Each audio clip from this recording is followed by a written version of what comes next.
Last night, you ran a complex meeting that never actually happened in reality. You spoke your part perfectly, rehearsed their reactions, and corrected their answers. You argued until you finally won, and the whole illusion took place completely in the dark. It happened on your pillow, during the precious hours you were supposed to be fast asleep. That exhausting process is exactly what control looks like from the deep inside of a mine. It operates like a second full-time job with absolutely no pay and no closing hour.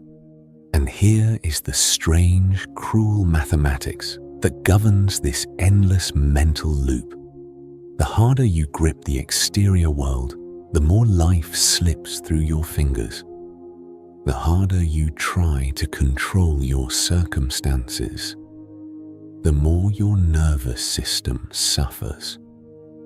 Pause. The Buddha saw this profound human exhaustion clearly 25 centuries ago. His ultimate answer was never to simply and blindly trust the chaotic universe. It was something far more honest, grounded, and freeing for the weary heart. Tonight, this ancient path opens up for you through 3 historical doors. A king who slept behind 4 rings of armed guards, yet never found true rest. A grieving mother who called one single name into a moving river for years. And a master who sat down beside his best student to polish a rough brick. Whatever heavy burden you have been desperately gripping today, you can set it down here. You are fully welcome, completely safe, and protected inside this quiet space. Pause. The first door of ancient wisdom opens for you right now in the dark. There was once a man who achieved the exact thing you are working toward today. It was not wealth exactly, though he possessed immense riches beyond imagination. It was not fame exactly, though everyone in the land knew his royal name. What he achieved was the elusive thing that lies underneath all those worldly desires.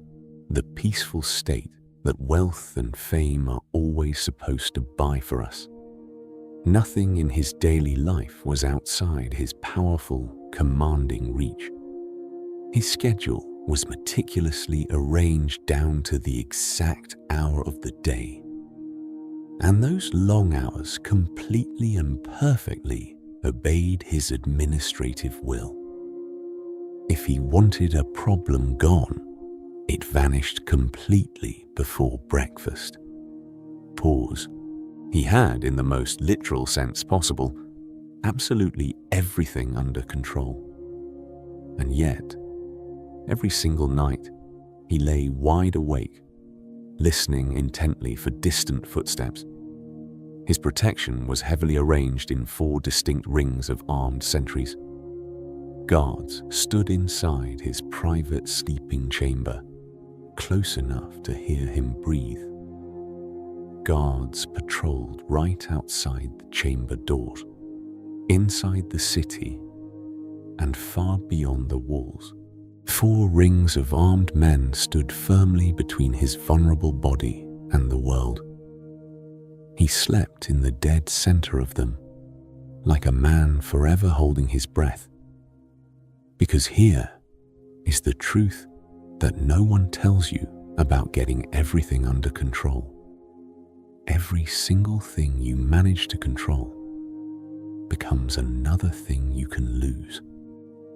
The trusted taster could be bribed, the guards turned, the advisors completely wrong. Pause.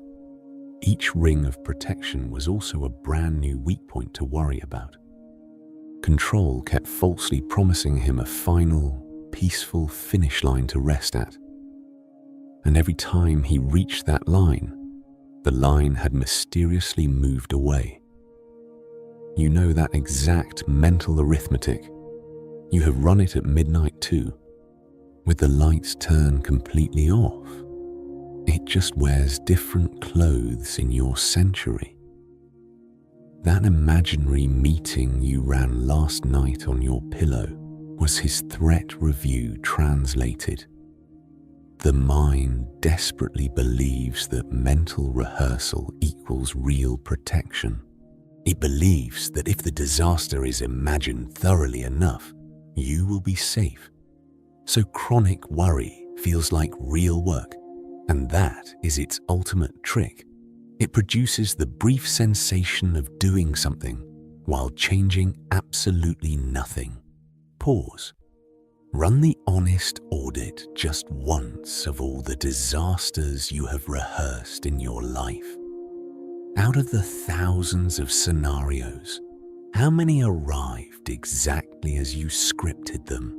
They came through the unexpected side door every time, while you guarded the front. The frantic rehearsals protected nothing. They just meant you lived each disaster twice. Once in advance inside your head, and once for real when it hit. You paid the full price of suffering both times without any discount. This man lived 25 centuries ago. His name was Baddiya, and he was a king. But before you file him away as an ancient story, look at his nights, a body lying perfectly still, while fearful thoughts patrol the perimeter of tomorrow. 25 centuries of human progress, and the inside of that bedroom is yours. Pause. We simply change the armed guards into passwords, insurance policies, and plans. We did not change the terrifying listening in the middle of the night, but here is exactly where King Baddiya's story breaks the painful human pattern. Baddiya walked away from it all, not gradually and without a safety net. He gave up the grand throne, the security, and the wealth, and became a simple monk. A man whose word once moved massive armies now stood at doorways at dawn, holding out a wooden bowl, receiving whatever food strangers chose to give him. He traded a secure palace for the rough root of a quiet forest tree. By every worldly measure, his old advisors knew this was absolute ruin. He had gone from the most protected man to a man a cold night could touch. Pause. And some months later, in the absolute middle of the night, deep in the forest, the other monks heard his voice echoing through the darkness of the trees, saying the exact same phrase over and over to the empty night air. Oh, what happiness! Oh, what happiness! He repeated into the dark. The other monks assumed he was haunted by the palace comfort he threw away. They went and told the Buddha, and the Buddha sent for Baddiya immediately. Baddiya's answer reads like a letter addressed to your personal life tonight. When I was king, I was heavily guarded, yet I lived completely afraid and anxious. I was agitated, trembling like a hunted animal in the deep woods. But now, sitting alone at the root of a tree with absolutely nothing, I am without fear. My mind is like a deer's, living at total ease in the vast, unmanaged wild forest. Pause. Fear needs a doorway to enter, and that doorway is always the same word: mine. My throne, my safety, my reputation, my perfect plan for tomorrow. Every time that heavy label lands on something, a door is cut into you. And through that open door, the volatile world can now reach in. The kingdom had not been Baddiya's heavy burden because it was heavy. It was his exhausting burden simply because it was considered his. The Buddha once said that deep sorrow is born from what we hold dear. He was pointing at the tight clench inside the act of loving, the desperate thought that this must stay mine. This must stay still. Wrapped around the people and plans we care about like tight wire. Pause. The happiness did not arrive when the protection was finally complete.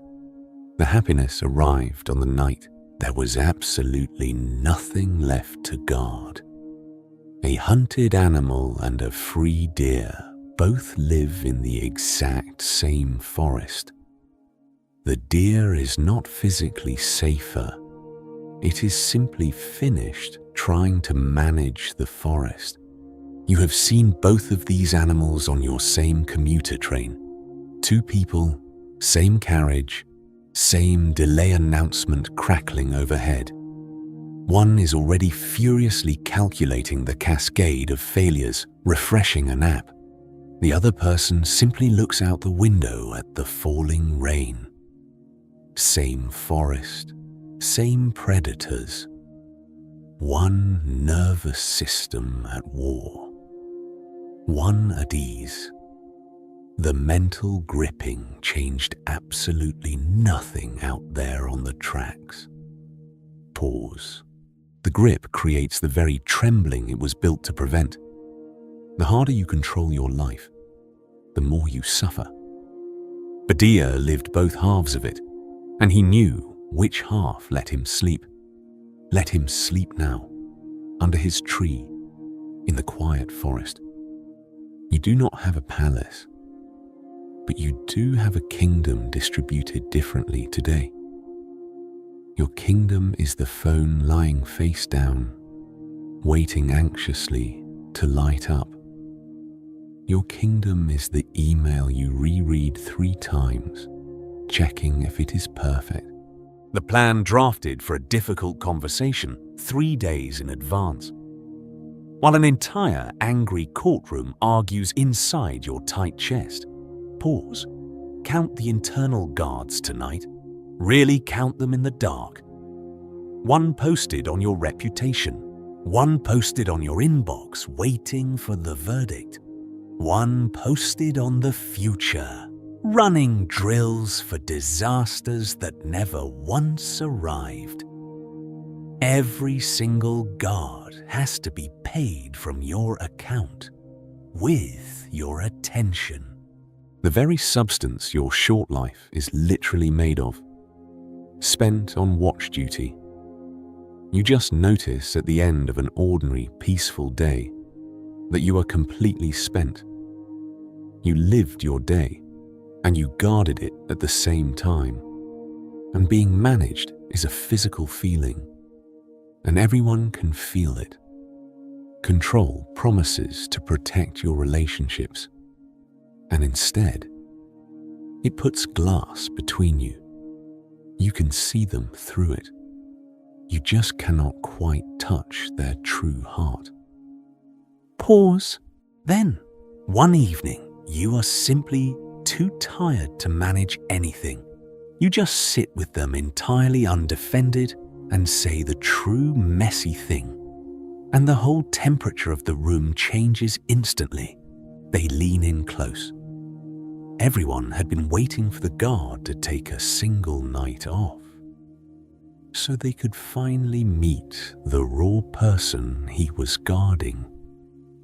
So the question worth asking tonight is, after all the guards are paid, how much of your true self is actually left to live? Control works beautifully, but only in its own small country. One body wide. The massive con begins right at the border of the skin, because control whispers, "Look what I did with your hand. Now give me the rest." Pause. Whole lives are spent trying to grip moving water tightly. And watch what happens on the day the con gets exposed. The flight is delayed. The child's fever climbs. The person you love goes quiet. These are the moments when control's true size is revealed. The grip fails us, and we falsely prescribe more grip. That is the loop, and every single lap around it costs another year of sleep. A hand cramping around water concludes that it simply hasn't squeezed hard enough yet. Here, the Buddha asks you to go inward and find the gripper. Somewhere in you, there seems to be a permanent manager running things. Now, turn your attention inward and try to find it. Pause. What do you actually find when you look closely behind the breath? There is a tightness, maybe, a physical clench that feels like responsibility itself. Look closer, and there is a stream of thoughts arriving like unguided traffic. Look closer still, and there is an old reflex of reaching and tightening. But the manager, the little king on the little throne, is not there. It is rooms behind rooms behind rooms in the dark, and every room is empty. Thoughts happen, feelings happen, mental gripping happens, but a separate someone behind them pulling the levers does not exist. The manager was a story told by the tightness, about the tightness, to explain to itself why it could never let go. Pause. You didn't decide to be irritable. It assembled itself out of skipped lunch and bad sleep. The kingdom of the body has been running itself all along without your supervision. All those years of feeling you should have held the world together more tightly. All that quiet shame about losing control was aimed at an empty chair. You have spent a lifetime paying wages to guard an empty chair and blaming yourself whenever the chair looked weak. The competition you have been losing does not exist. The care is not the clench. They are completely separate. The love you have for your people does not live in the tightness of your jaw. Remove the toll collector and the care actually arrives where it was headed. Pause. Things were never staying in place because you gripped them. The world runs beautifully on its own conditions, not on your anxiety. Nobody steers the rain, and nobody needs to. It reaches the valley. Nothing asks you to farm less. It asks you to stop standing over the field at night. The tree Baddiya sat under is the exact moment the internal guarding stops. And that moment is available on an ordinary Tuesday, between 2 emails. You already know what the open hand feels like. Call one memory up. The afternoon you were so absorbed in making something that hours passed. The internal watching was turned completely off. Life was simply happening. Those turned out to be the hours you would trade anything to have more of. Pause. So try the small version tomorrow. Send the honest message and put the phone down.